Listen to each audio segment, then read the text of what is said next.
নৰেন্দ্ৰ মোদী সদায় আমাৰ ভাল দিনত আহে। এটা খৰাং কাল যে এতিয়া যে বানপানী নাই, গতিকে মোদী আহিছে। হেৰো ইলেকশ্যনৰ আগত এই ৰাস্তাটোত কেইখনমান এনেকুৱা উৰাই দেখুৱালে আমাৰ অসমীয়া জাতিটো কি উন্নতি হ'ব, সেইটো চাবৰ কাৰণে প্ৰধানমন্ত্ৰী আহিব লাগে নেকি? আপোনালোকে নিজে কওক। আৰু যদি সেইটো চাবই লাগে তেতিয়াহ'লে তুমি য'ত আছা তাতে চালে হ'লচোন। সেইটো কাৰণে অসমলৈ মোদী আহিব লাগে নেকি? আপুনি নিজে কওক। মোদীয়ে ডাঙৰীয়াই যিকেইটা কথা অসমৰ কাৰণে কৈছিলে সেই কামকেইটা কৰি দিয়ক। তেওঁ কৈছিলে যে বিজেপি চৰকাৰ আহিলে 2014 চনৰ 16 মে'ৰ পৰা বিদেশীয়ে টালি টোপোলা বান্ধি পেলাব। আমি দেখিলোঁ যে যোৱা 10 বছৰ বিজেপি চৰকাৰখনে 1676 জন বিদেশীক অকল খেদিছে। এইটোতো মই দিয়া তথ্য নহয়, এইটো এছেম্বলিত হিমন্ত বিশ্ব শৰ্মাই মোক তথ্য দিছে। হিমন্ত বিশ্ব শৰ্মাৰ চহী থকা কাগজত মোক তথ্য দিছে। যে 10 বছৰত 1676 জন মানুহে অকল খেদিছে। তো 1676 জন যদি খেদে 10 বছৰত, এবছৰত তাৰমানে কিমান? 167 জন। 167 জন যদি মানুহ এবছৰত খেদে, তেতিয়াহ'লে 40 লাখ বিদেশী আছে বুলি হিমন্তই কৈ থাকে। 40 লাখ বিদেশী খেদিবৰ কাৰণে কেইবছৰ দিব লাগিব? কেইবছৰ তেওঁ শাসন দিব লাগিব? আমি 40,000 বছৰ, হয়নে নহয়? হিমন্ত বিশ্ব শৰ্মাক 40,000 বছৰ দিলেহে ইয়াৰ পৰা বিদেশী যাব।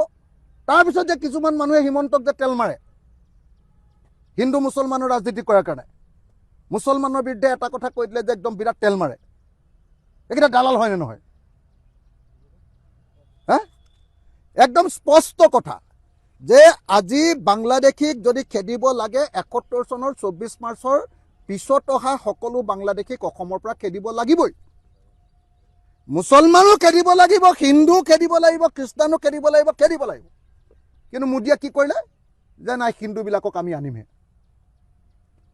এতিয়াতো হাইকোৰ্টত কেছ চলি আছে যে বিজেপি দলৰ এজন এম এল এ হাইকোৰ্টত কেছ চলি আছে যে MLA জন নিজে বিদেশী হয়।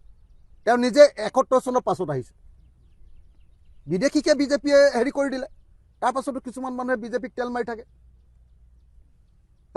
এতিয়া আমাক এইটো লাগে যে বিদেশী কোনদিনাৰ পৰা যাব? যোৱা 10 বছৰ তোমালোকে কি কৰিলা, এই হিচাপটো দিয়া। 1 নম্বৰ। 2 নম্বৰ, মোদীয়ে কৈছিলে যে বানমুক্ত অসম কৰিম। অসমত বানমুক্ত অসম হ'ল নে নাই? অমিত শ্বাহে যে অকল 10টা নে 17টা পুখুৰী খান্দিবলৈ দিছে, সঁচাকৈ সেই 17টা পুখুৰী খান্দিলে অসমৰ বানপানী মুক্ত হ'ব নেকি? এই সময়খিনিৰ ভিতৰত এতিয়ালৈকে মোদীয়ে কিয় আমি কেন্দ্ৰীয় চৰকাৰৰ পৰা পাবলগীয়া টকা, GSTৰ অংশ আৰু কেন্দ্ৰীয় চৰকাৰৰ পৰা পাব লগা যিটো ডিভলিউশ্যন বুলি কয়, সেই ডিভলিউশ্যনটো এতিয়ালৈকে কমপ্লিটলি কেলৈ দি দিয়া নাই? কিয় মোদীৰ দিনতে অসম চৰকাৰে আটাইতকৈ বেছি ধাৰ ল'বলগীয়া হৈছে? ব্ৰহ্মপুত্ৰ নিয়ন্ত্ৰণ কেতিয়া কৰিব? ব্ৰহ্মপুত্ৰৰ 2 পাৰে তেওঁলোকে যে এক্সপ্ৰেছ হাইৱে কৰিম বুলি কৈছিলে, কেতিয়া কৰিব? কেতিয়া? মোদীক আমাৰ এই প্ৰশ্নবিলাকৰ উত্তৰ লাগে। অসম চুক্তি ৰূপায়ণ কৰিম বুলি কৈছিলে যে আখৰে আখৰে কেতিয়া কৰিব? 6 নম্বৰ দফাৰ ৰূপায়ণ কেতিয়া হ'ব? 6 জনগোষ্ঠীৰ জনজাতিকৰণ কেতিয়া হ'ব? 6 জনগোষ্ঠীৰ জনজাতিকৰণ কৰিম, 6 মাহৰ ভিতৰত কৰিম বুলি তেওঁ আমাৰ বঙাইগাঁৱত গৈ ভাষণ দিছিলে নে নাই? আপোনালোকে মনত পেলাওক।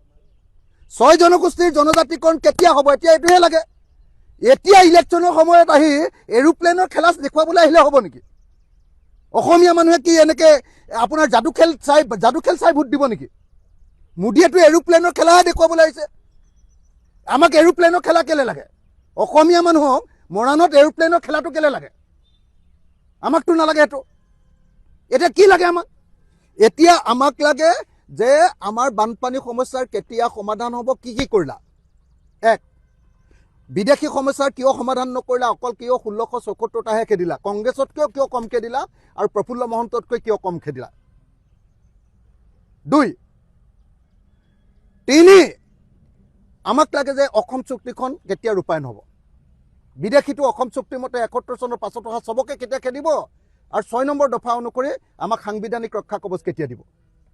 6 জনগোষ্ঠীৰ জনজাতিকৰণ কেতিয়া কৰিব? এইবিলাক কথাৰ নাই। হিন্দু মুছলমানৰ ৰাজনীতি কৰি ইয়াত ভোট দিবলৈ আহিছে।